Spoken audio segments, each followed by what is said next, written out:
Hey, you're listening to Oops Spoilers, the podcast where we work tirelessly to bring you the best reviews in movies, TVs, books. This is the third time we've tried to record this episode, so if Yes. that's not dedication, I don't know what is.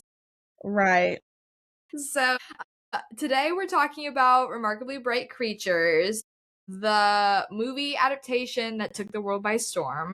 Truly, I feel like there was a period of time where everything that I saw on Netflix or anything related was an octopus and the old lady in front of the glass. And let me tell you what, I was here for it. Did you have any preconceived notions going into the book, Mallory? Well, it was marketed as super it was everywhere. And the toast, the podcast that I like so much, one of the hosts got the book for her husband. And so that's kind of how I heard about it. And then everybody was talking about it, and then it was everywhere. I was like, I want to read this book, except when I found out that we would be getting the octopus's perspective, I was like, eee, but I pushed through it. But yeah, that's not for me. I love like fantasy, but I don't know, something about like an octopus talking, the dragon talking, and Fourth Wing. As soon as the dragon started talking, I was like, oop, and you lost me. But Marcellus wasn't that bad. He was interesting. The person who played him sounded really nice. Mm-hmm. So I knew we had to talk about it because I feel like this is one of your like bookish hot takes that if you know Mallory and her like thoughts on For the Wings specifically, she cannot stand a talking animal. How do you feel about Narnia? Narnia, I think because I was young, Narnia's fine. Even though the magician's nephew is my favorite out of all of them, which is also a hot take. You don't hear that often. But so maybe it's an age thing, but also maybe the presentation, because I feel like the style of the Chronicles of Narnia sets it up really well to where you're like, oh yeah, sure, like the animals can talk. Like C.S. Lewis has a very like tongue-in-cheek kind of way of writing it, to where, because he as the narrator like has a certain power over the story where he can be like, this is ridiculous that this is happening, and you can kind of like acknowledge that it's ridiculous and it like makes it less ridiculous. And you know what? In what's the Alice in Wonderland prequel that I read recently? Oh, Heartless? Heartless. I didn't have a problem with the turtle thing talking. I didn't have I think there's a hare, the rabbits in there. I didn't have a problem with those things talking, but there was just something, I don't know. I think what it is like, you're either all in or all out for me. Like you're either, so like Chronicles of Narnia, Alice in Wonderland, Heartless, all of that, like all in. But first of all, Remarkably Bright Creatures isn't even fantasy, so it's like, whoa, why is an animal talking? And then Fourth Wing is technically fantasy, but also like not. So it's like, whoa, why is a dragon talking? It was just like every time I think about that dragon, the first time I heard the dragon talk, I was like, oh my god, I'm not gonna be able to finish this. Did you ever warm up to it, or? I guess like by the end, well, like I said before, the last 16th of that book was so good. I really liked it. The last 16th.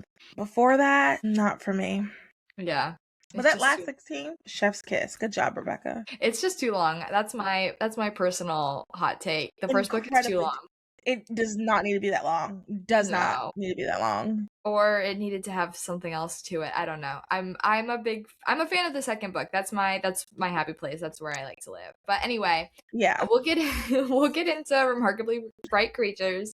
Let me read the blurb really quick for those who want to listen to this first little bit and then cut out before we start spoiling. So the blurb says, after Tova Sullivan's husband died, she began working the night shift at the Soul Bay Aquarium, mopping floors and tidying up. Keeping busy has always helped her cope, which she's been doing since her 18-year-old son, Eric, mysteriously vanished on a boat in Puget Sound over 30 years ago.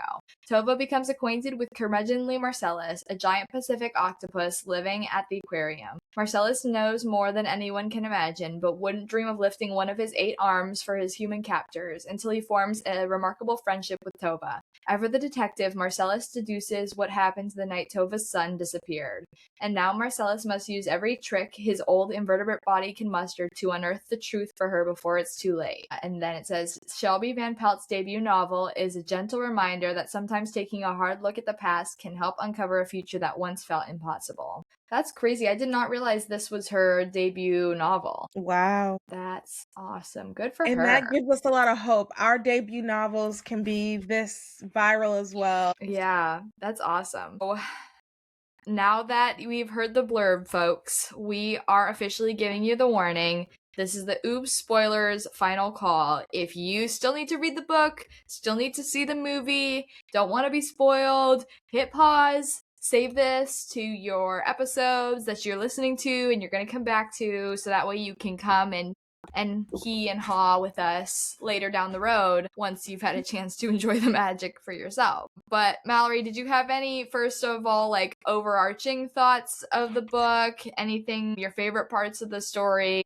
Overarching, I think that it is a really sweet tale. It was the most wholesome book I think I have read since I started reading books again. So I'll say in the last 3 years, it was the most wholesome book I think I've read. It started off a little slow for me, and oops spoilers, I kept thinking, because I read a lot of thrillers, I kept thinking that the guy who he thought was his dad had killed his actual dad, and his mom had witnessed it, and it made her go crazy. And it was not like that at all. That wasn't even a plot point. It just not even close. So I just thought it was really sweet and wholesome. That I told my mom, who won't read a single thing I recommend to her. I told her she actually, or movies kind of sort of now, but I told her she would like the book. It's something she and some of her friends,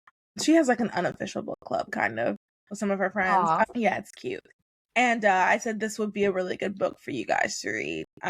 I just thought it was just really wholesome, and it really gets you thinking about your past and moving forward, and I thought it was good. What about you? Yeah, I was really excited to read it because I have a fascination with octopuses. I think that they're so cool, and I was interested to see about how they would portray the aquarium and the octopus, and basically anything with animals in it is pretty much an immediate yes for me. So I was interested in it.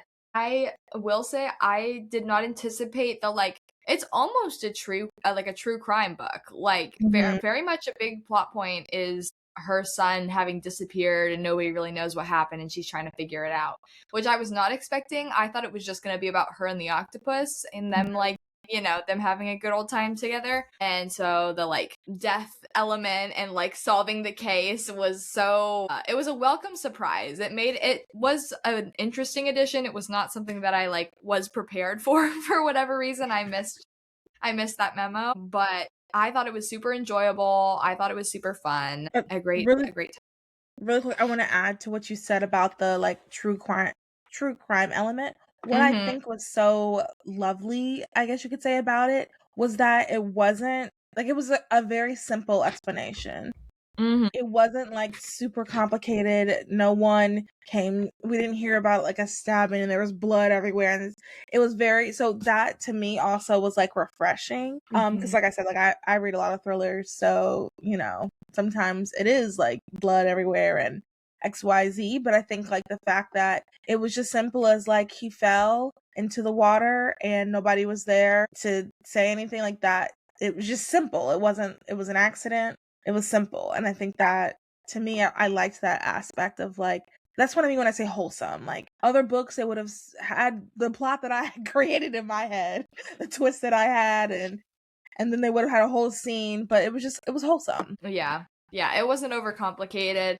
It was complicated enough still, to the point of I feel there's some ambiguity of we all at our book club had different interpretations of okay, so was it that he he got hit by a boat? Was it that he whatever, what had actually right, what Yeah. actually happened to the dad as far as like when he passed. But I think that's somewhat of the point, is like you're never fully gonna know, you know, what somebody's last moments are for the most part, you know, like even if you think you get the answers that you're looking for, there's always going to be some element of like what if, because you know it doesn't undo what happened, it doesn't like make it go away, you know, to know exactly, you know, what happened. And So can I say something too? I just had this other thought too. yeah. And where they're at in their life now, that they have each other, and that I think it's so interesting, like how life like how things happen and progress in life, because I think that at this point they have each other. Obviously, they would like to know what happened. They're never going to not want to know, but because of having each other, and because of like going through everything they went through, it is probably like the last thing on their mind. Whereas if they had already had each other, if they hadn't gone through everything they went through, they probably would still be hyper fixating on it. And I just think it's really interesting how like when we go through things, when you go through like really hard things, it shifts your perspective. Not to be like, this isn't like a hot take or anything, but when you go through hard things, it shifts your perspective about like what is important and what matters.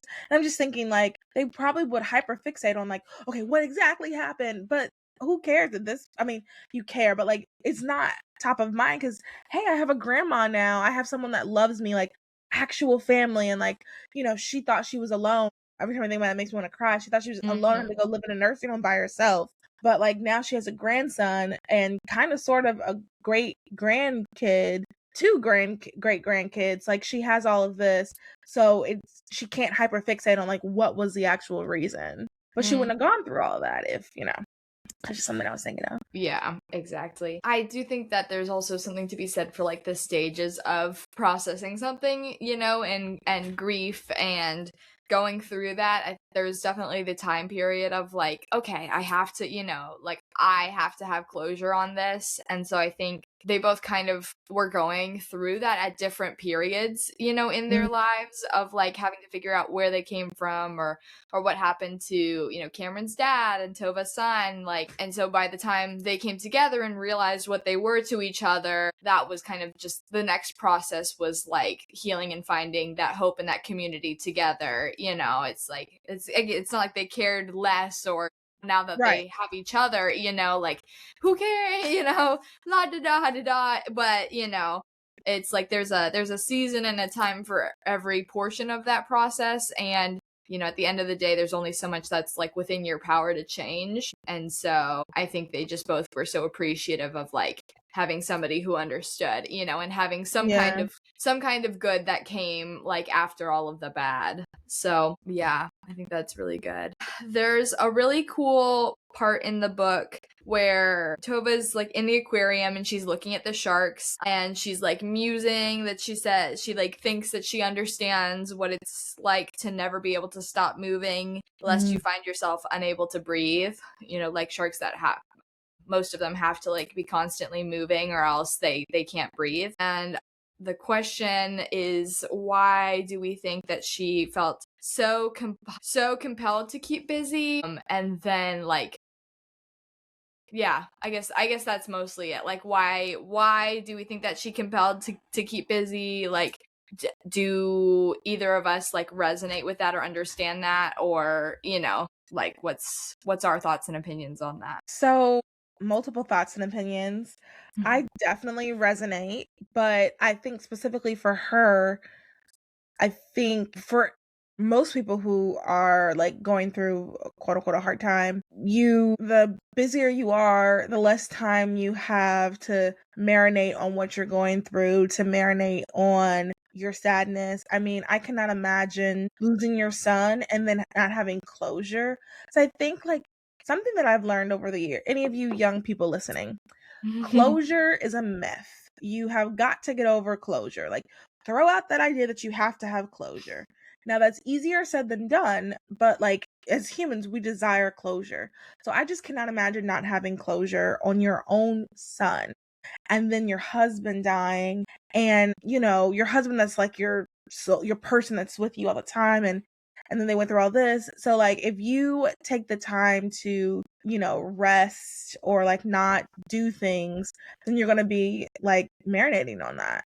And sorry, I kind of agree with her. Like, and I know that this is a hot take, but yeah, sometimes when you're sad, you do need to be busy. Like sometimes when you're going through a tough time, you do need to be busy so you don't have to sit there and think about it all the time. I know that like right now, the season I'm in, I try my darndest to stay as busy as possible. Like my weekends are booked and busy. You have to let me know if you want to hang out months in advance because I got to put it on my calendar because I try to stay busy. The best way to not sit around feeling sorry for yourself and marinating, like obviously you're human, you're going to have moments where you're going to be sad about just various things in life because life is just ups and downs.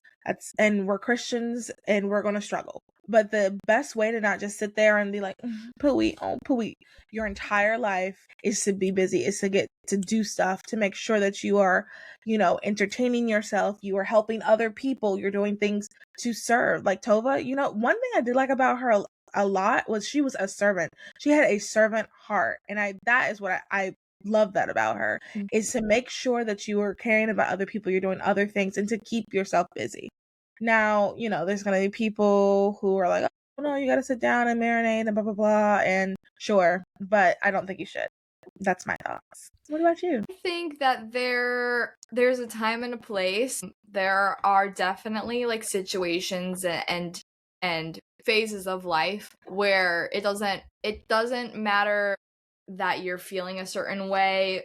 It doesn't allow you to let your feelings spill over onto other people, right? So like if you're a mother and you're grieving but you have young kids, you don't have the opportunity to just stay in bed all day and not take care of your kids. You know, like there are things that require your attention, and like I do hope and pray that like somebody comes in and like gives you a break so you can feel those feelings and process. So I think it's a balance, right? Because if you're just keeping yourself booked and busy so that you don't ever have to process or work through anything, you're not giving yourself actually opportunities to grow. You're just allowing yourself to like continue running in a hamster wheel and not actually progress anywhere. Sometimes you have to take those hard opportunities in those moments to really self-reflect, be like, okay, why am I feeling the way that I'm feeling? Is there anything about this that I can change?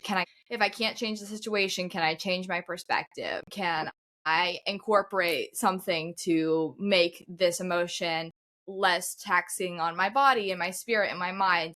Can I take the opportunity to go and talk to somebody?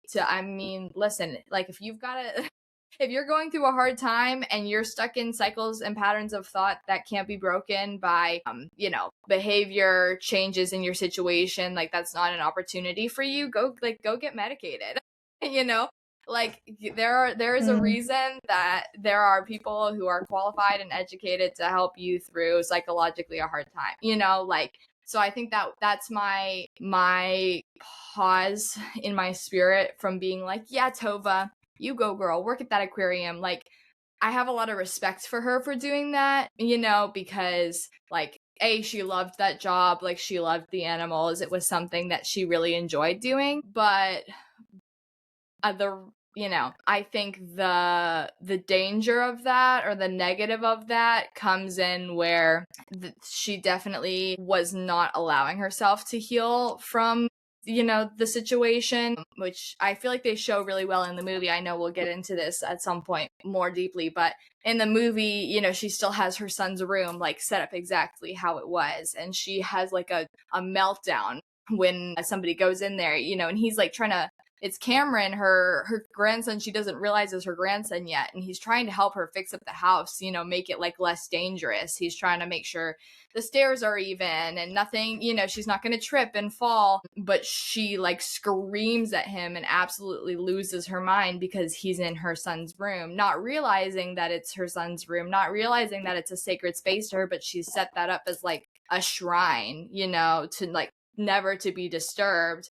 And because she's never processed the fact that he's gone, he's not coming back, like these things are just things. I have the memories, those aren't leaving me, she like cannot reconcile the fact that somebody else could occupy that space that Eric occupied 30 years ago, and that's that's sad. At that point, it's crippling. You know, like all the busyness in the world didn't save her from the fact that that was still such a vice over her. And I think also there's, in the beginning of the book, Tova really has a superiority complex. Like, she very much views herself as being better than her friends. She's in like this knitting group. They don't really knit anymore. They like just gossip. But she very much views them as like kind of idiots. Like, they're just sitting around gossiping all day, and she like kind of entertains it until she can like go let herself be busy at the aquarium.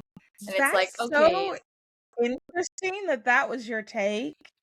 I yeah, did not necessarily get that vibe that she thought she was better than them. I think she just thought she was like in a different season of life than yeah, them. yeah. That's so funny that that's your take. Which I see your side too. It's just, I think for me, it's like there's a little bit of pride in that mentality of like, because somebody else hasn't been where I've been, they don't understand, and therefore it's like not worth having a real conversation with them. She like never opens up to them about anything. She doesn't share anything with them. She doesn't offer anything to the conversation. You know, they try to talk to her, they try to ask her questions, they try to make sure she's okay, you know, like they're worried about the job at the aquarium being too much for her. You know, they're worried about her living alone. They're worried about this, that, and the other. And she ends up just feeling attacked all the time because she's not contributing anything to the conversation. She's just like, no, I'm fine where I am. Don't ask me any questions. And, you know, just judging them for the things going on in their lives, like their kids going off and getting married or, you know, whatever, like Well, their I think drama. yeah. Wow, not me being a Tova defender. I think that like to it just seemed like she was in a different season, and like yeah, sometimes you go through things and your friends really can't relate. So it is I think like wow, and also a Tova defender slash relatable person, because also like the reality sometimes you've just talked about things so much. There's no point of still talking about it. And I mean, if he's been missing for 30 years, I am sure they have had these conversations for all 30 years, especially at the beginning. Sometimes it's like there's no point of still talking about it, still harping on it. And I do think that like you should, if your friends want to help you, you should let them help you. But like one thing that I will say, like, wow, I guess I am Tova in a way. I totally related to her when she was all of her friends, oh, you can stay with us. Why would you want to? And you're not a burden to your friends, but like the only people that you can really like do that to is family. Like you can say your friends can tell you all day, every day that they want you to stay with them, that they love you, this and that. But like the reality is after a while, like only people you can do things like that to are family. So like I totally understood why she was like, well, let me just go ahead and do XYZ because I mean, at the end of the day, like all she had was herself. Yeah. So I hear the perspective of like opening up and letting your friends be there for you and like you're right, contributing to the conversation. And I don't think she was necessarily judging her friends' kids. I think she was like in a way, or maybe she was, but like in a way she was also kind of like hurt, like she's hurting because Yeah. she thought she would never have that experience. She thought she would never, be able to be at her well, I mean, she won't be able. I'm laughing because I'm uncomfortable, but she really won't be able to be at her child's wedding, but she could be at her grandchild's wedding. So she thought she would never have. So I don't necessarily know if it's like her being this like judgmental, but I think it was more of like, almost like a self pity. Because, like selfishness and self pity are the same coin, just different sides. And I think Yeah. that's more of like what it was more of like, gosh, she's going to live with her kids yeah, I guess also too just thinking about like your life. Yeah. Yeah. I think like both perspectives are valid. And I think 100%. often we have like parallel emotions that slip one into the other and we don't recognize it because we Mm, think we're still in that first camp. So, you know, I think it's very possible that like at one point, like, you know, she is grieving. You know, she doesn't want to like ruin the mood or, you know, bring yeah. everything down all the time with her sadness. You know, she doesn't want to impose or make it uncomfortable. And I think at a certain point that can transform itself into some kind of like martyrdom, you know, where you think Mm, you're carrying this on your back and like saving your friends from it when it's like there is a very special kind of suffering that comes from like knowing that somebody else is in pain or something else there's a problem that you can't fix, you know? And so I think like in a way she maybe thought she was keeping things from her friends, but it wasn't.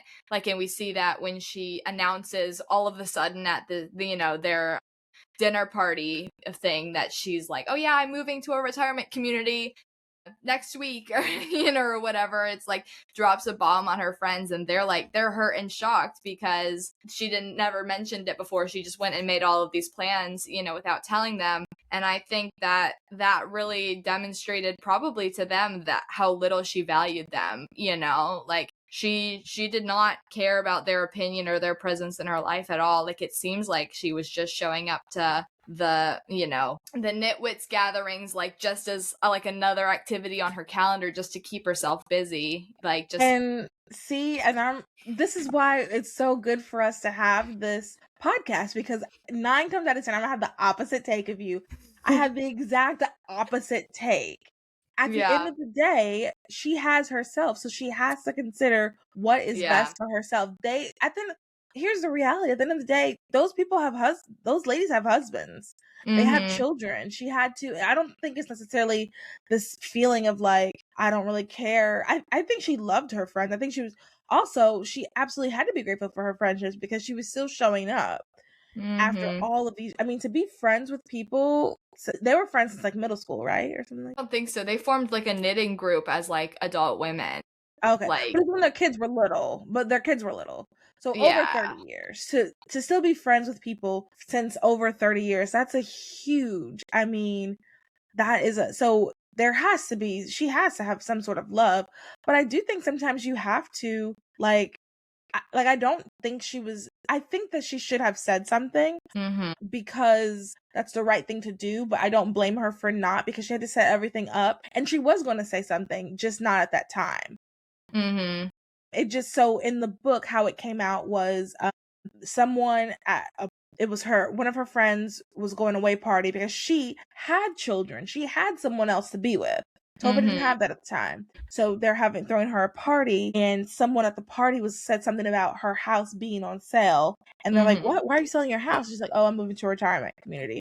She was going to tell them, but it came out that way. So I don't think it was selfish. I don't think that it was her saying that she doesn't care about them. I think it was her. I think that sometimes, like, when I think it's hard. I think when it is just only on you and you have to make decisions because no one else is going to like come to save you. I think sometimes you have to make hard decisions, and people who are not in that position cannot fully understand that. And that's why I think Tova should win Best Character of the Year. No, I'm just joking, but that's why Tova is my hero. No, but that's, I don't know, like I really, now that we're like talking more about this book, like I love Tova. I think she did what she had to do, and I'm so, like, you have no idea when they finally first of all, I realized that it was going to be the grandchild, I feel like pretty early on. And then when they finally, I was just like, literally like tears of like, oh, thank God she's not alone, because like that being alone is just so hard. And yes, your friends are there. I'm not, like, everybody knows I have great friends. I'm very grateful for my friends. I'm so blessed to have the friends that I have, but your friends are not your family. And I also think, actually, no, I'm not going to say it, but yeah, your friends are not your family. And like, your friends are great. Your friends can become family, but they're not your family at the end of the day. So I was very happy for her, but like, sometimes you have to make decisions if you don't have anyone else. That's just, and I don't think that's like, I don't think that's wrong. I just don't. See, I think part of the difference in perspective is I think family there's a lot of blessings and benefits that come from it. You know, there is, especially like a parent relationship, like to have like people who are looking out for you and in your corner is, you know, so obviously very helpful and like very necessary for the early parts of your life. And then as long as you have them, you know, in your life, it can be a beautiful thing. But there are lots and lots of situations where for whatever reason, like, you might have family, but you can't always rely on them, True. like, they're not necessarily always safe, they're not necessarily always able to support you. And True. so, like, I think the reason I struggle with Tova's behavior so much is because she was never she was never truly alone. She was never like living in a convent 30 miles outside of town. And whenever she goes into town, people are throwing eggs at her and, like spray painting her house. And she's not a pariah. She's not hated. Like Ethan loves the snot out of her. Like, True. literally would have married her in an instant. Like, her friends are all over the moon concerned about her, like offering her the moon and stars on a shining silver platter, and she doesn't receive that. And I think if you have the mentality that like family is the only one that like is obligated to provide you with anything, then that seems like a natural response. But like for me, I try to take people at their word. So if somebody tells me, And if that's where we somebody differ. if somebody tells me, like, hey, I want to help you, then like I can't read their mind, like all I can do is take them at their word. And I also try to remember that like nobody owes me anything, so like I am not owed, like a retirement home. If one day I have kids, I don't believe that they owe me a place to stay. I don't believe that they owe me like to change my diapers and feed me, pudding. And like Yeah. I think if they choose not to do that, like it's their life, like And I am not pouring anything into anybody else's life with the expectation that that'll come back to me one day. Like what I choose to give, I give because I feel called to give. I give it because I want to give it. And whether or not that gets returned to me in the form of friends or family or anything else is a gift from God. That's not something that like is owed to me by my family or anybody else. So if my family offers me like, hey, like we want to support you in this way, we want to help you in this way, like that's a gift. And if my friends say like, hey, you have a place to stay here whenever you want, like if they've truly made me feel welcome to that degree where I believe them and and I'm willing to accept that, then like that's a gift.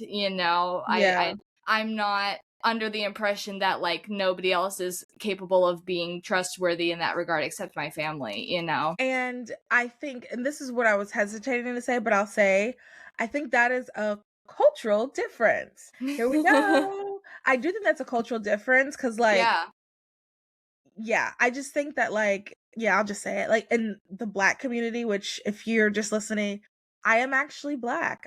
Blackity Black. Both of my parents are Black, and we've been Black for many generations.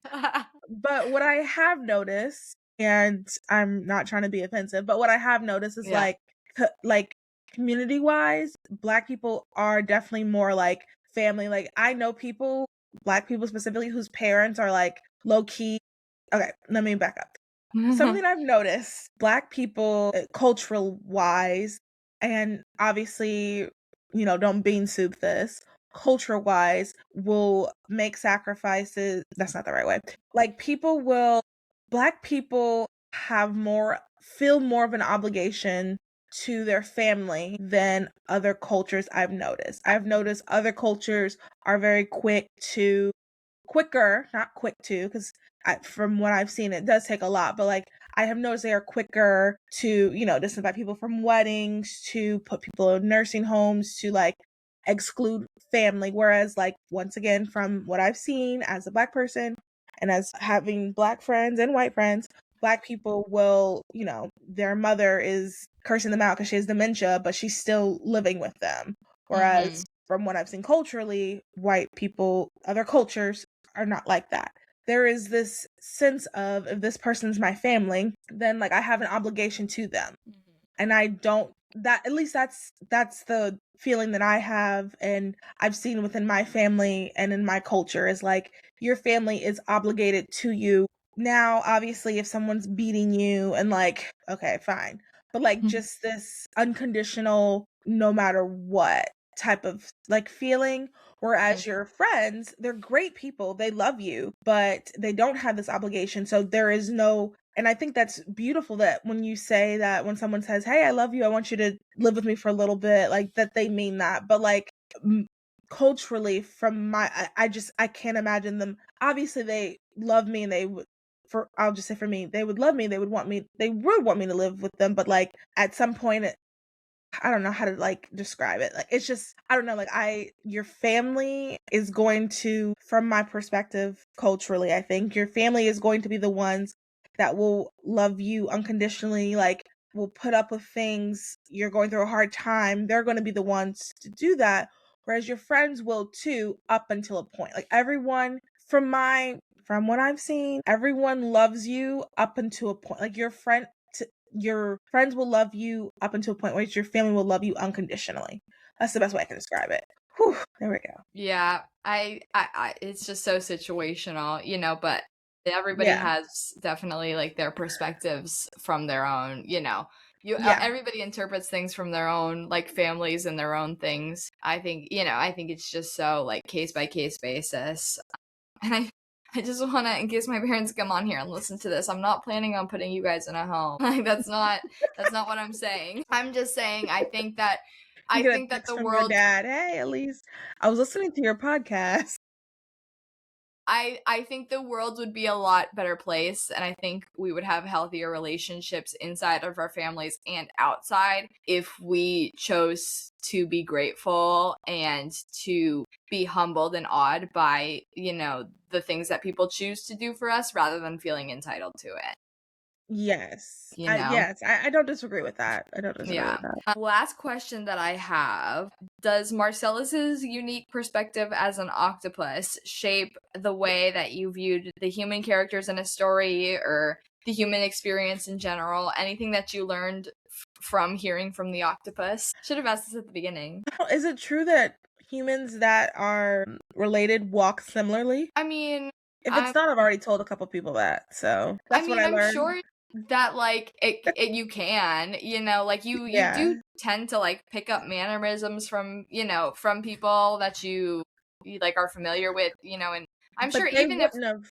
No, but they right. just met, so they wouldn't have. No, but I mean, I feel like there have been studies done and stuff where it's like even people who didn't grow up together, like twins separated at birth or Yeah, whatever, yeah. like still have mannerisms that they share, like they still act similarly to each other. Okay. And I mean, to some extent, like if you're, like if your skeleton has, is built similarly to somebody else, like, if you both have the same like scoliosis or something, Yeah. like, then I feel like, it's probably true. Like I don't disbelieve it. Yeah. Well, that's what I've been telling people. So that's what I learned. I think also, and I mean, it continues with this conversation that we're having about like people meaning what they say and believing them and friendship. I Mm. think it, to me, when I'm thinking about Marcellus and like the overall book and everything, it is kind of like a don't leave things unsaid, just say it. So even there were like tiny moments where they both, if they had just communicated a little bit more, Marcellus wouldn't have had to like do some of the things that he had to do. And I guess that's like another thing too, like, and I'm trying to be like that. I mean, it's hard when, life, but just making sure you're not leaving things unsaid. Like, okay. But then, at the same time, I'm also the type of person where like, why am I going to tell you XYZ if nothing's going to change? I don't feel like wasting my breath. So you know, there's both and, but Mhm. I do think there is something to not leaving things unsaid, especially when it comes to like loving someone and like caring about them. Mhm. Yeah, I did Google it, and Google says your walking style or gait is heavily influenced by genetics because you inherit skeletal structures like leg bone length, foot shape, and muscle composition. And then it also does also say some of it's learned behavior, from like watching people walk when you were growing up Yeah. and learning to walk and stuff. Like when you see little babies put their hands on their hips or like walk kind of leaned over, it's because they're watching like old people. It's so cute. I think I appreciated Marcellus's perspective where I feel like I think this is a book and movie thing where he he like loves the fingerprints on the glass because he says they're like artwork, you know? Yeah. And I think that it introduced like a level of whimsy and like wonder to the book of seeing things from a perspective that like doesn't take humanity and being human for granted, you know, where he's like, humans are so funny, you know, they can be so simple-minded, you know, but they can also be remarkably bright and super interesting, and you know, like Yeah. um Remarkably Bright Creatures. I think the fingerprint thing is the thing that stands out to me the most, though, of like, wow, you know, like just the little pieces of like artwork that we all carry like on our bodies and we're, you know, not aware of or not in awe of, you know. And I just want to add something to what you just said there, like every 5 seconds. I completely forgot about that, but I do like that a lot. And in writing my novel, some questions that I've like found online to like kind of like help me figure out like themes and stuff. One of the questions is like, what did you want your readers to walk away with? And like that just reminds me of something that I was thinking of, is like looking at tiny moments, and like your fingerprints are something that I never think about my fingerprints. Like that's something so like minuscule that just doesn't really matter. But really it is art. Like our fingerprints are uniquely us. Like that's so like thinking, like imagining like something so minor as like art, as something that's unique and something that is meaningful, something that can only be you. I really like that. Just kind of like taking tiny moments and like I guess zooming in on them and making them bigger than what we would normally do. And like I think we need to do that with a lot of aspects of our life in general. Like there are so many moments that that are so tiny we're not even thinking about, but like when you take a moment to think about and you like zoom out, it just how unique and like different and wonderful we are, as well as like God's creation in general, just kind of zooming out and like, wow, God really did this type of thing. Yeah, for sure. Well, I am coming up on my bedtime and coming to the end of the time that we typically try to have our episodes. Oh yeah. So let's pop to the rubric. We'll go through. Wait, can I share my frustration with the movie real quick? I'll be quick. Oh, sure. Okay, so the movie and the book are very different. Let me read to you really quick my letterbox review, everyone. And if I could just reach out to Netflix and have them get this, I was very disappointed. And okay, so this is my letterbox review. I read the book, so I'm obligated to say it was better, and it really was. This, as just a separate story about a grandmother and grandson, would have been great. But taking 10 hours of the book and making it a 2-hour movie really left out the emotional moments that caused you to care about the characters. I could not have cared less about Cameron, and Marcellus had a very small role in the movie. He seemed almost like an afterthought. Also, the message from the book seemed different, and if this was just like a sweet standalone movie, it would have been great. I just think that like if this, it could not have been an 8-episode miniseries, but maybe a 4-episode, 4 hours miniseries, because it really did take some of the emotional moments, some of the moments that really made you get to know Cameron specifically. Tova, as you write down for my girl, love Tova, but like I wanted to care about Cameron more in the movie than I did in the book. I cared about him. I thought his story was really interesting. It made him interesting. And then the octopus was just like an afterthought. Now, it could have been an afterthought because it probably is expensive to do all of the CGI to make it, do all that stuff. But then don't make a movie about it. But yeah, did not like the movie as much as the book. If it was just like a sweet movie about a grandmother finding out that this guy that works at her aquarium is her grandson, it would have been fine. Yeah, I enjoyed the movie for what it was, but comparatively, the book was definitely better. It just had, like you were saying, it just has a lot more depth to it, a lot more of the background information specifically. So I am with you. All right, for our grading rubric, I had 4 down for the plot. I thought it was a pretty strong story. It did get a little bit complicated towards the end with like kind of figuring out what happened to his dad, but not really, like that was a little bit hard to follow. I think somewhat intentionally, That's just really the only reason I didn't put it to a 5, is it got kind of convoluted there, trying to figure out what the end result of all of that was. But I did think it was super interesting and a very strong story overall. I have a 4 down too. I think it just started off like a little slow for me. It was almost like, what is the point of this book? But it did pick up. So because it kind of started off a little slow, I can't give it a 5. As far as entertainment, I put, Nothing, go ahead. I put 4. I could go somewhere between a 4 and a 5. I'll stick with the 4. Again, I was very interested in the book. I enjoyed the whole experience. I wouldn't say that it was I couldn't put it down necessarily. I don't know, it was close, but there was some parts of it where I could see where you were saying, Mal,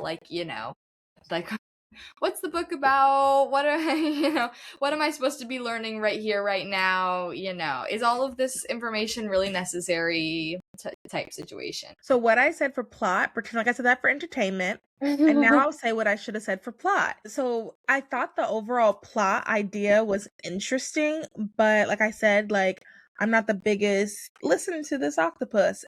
It was interesting. It didn't make it interesting. But I just, the overall plot, I thought was good, not great. That's why it's a 4.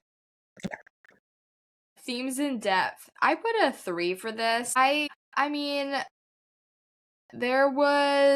I feel like there were themes that were present but not explored deeply is the ultimate reason for the 3, obviously we had a really good discussion just on the plot itself, but I don't necessarily feel like the characters spend a ton of time thinking about the meaning of life. I mean, maybe if we're talking about the themes of family, or where you came from, you definitely can extrapolate a lot from it. I'm just not sure how much they were really explored. So I'm saying 3. I definitely think it's good and, thought-provoking. So I had 4, but after hearing what you said, you are totally correct. I will say I have a 3 now. Because I do agree that we as discussed, I think we had a really good discussion, and I think we got to know each other a little bit better, and everyone listening got to know us a little bit better, our communication styles and our beliefs. But I don't think Tova went home and talked about this with Cameron, So I do, because when I look at what is the 3 themes are present but not explored deeply, I definitely think that is a 3. Yeah. As far as spice, I think we both put a 4. Did you put a 5? I put a 5 because I don't remember any sex. Yeah. I put a 4 because Cameron does have a relationship with this girl in the aquarium town, and I don't, there's nothing on screen, but he does definitely think she's super hot, and it says that a few times, they go swimming, they might make some comments to each other. It's that kind of thing of there's some innuendo, and you definitely that they have a relationship, Yeah.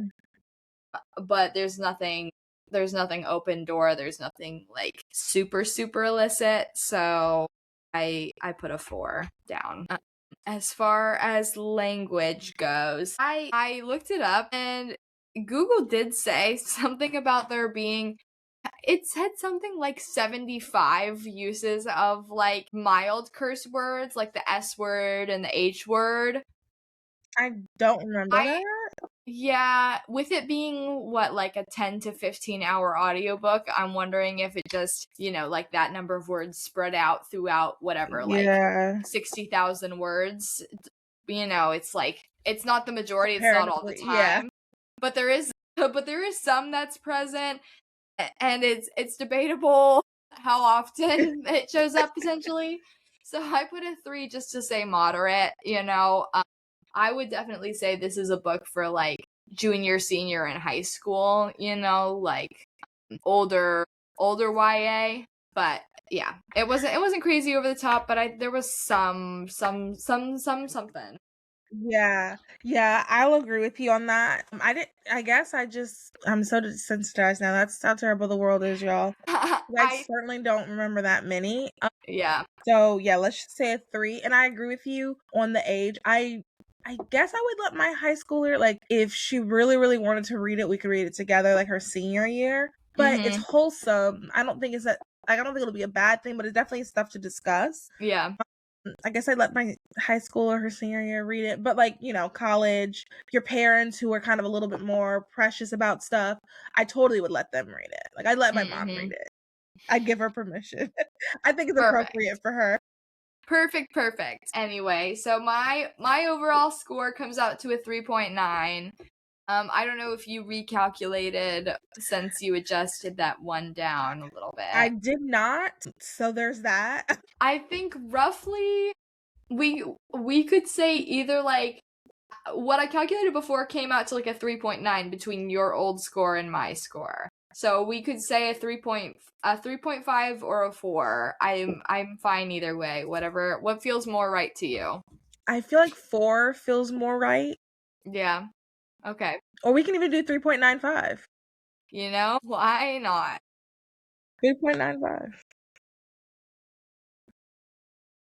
I think it might be more accurate to do like 3.85 or 3.75 if we're going to go down to like the point zero fives. It just feels But crazy. Yeah, I guess you're right. It just feels crazy because I really did think this was a good book. To have a 3 in front, it's just when I think about my other 3s, like it should not have a 3.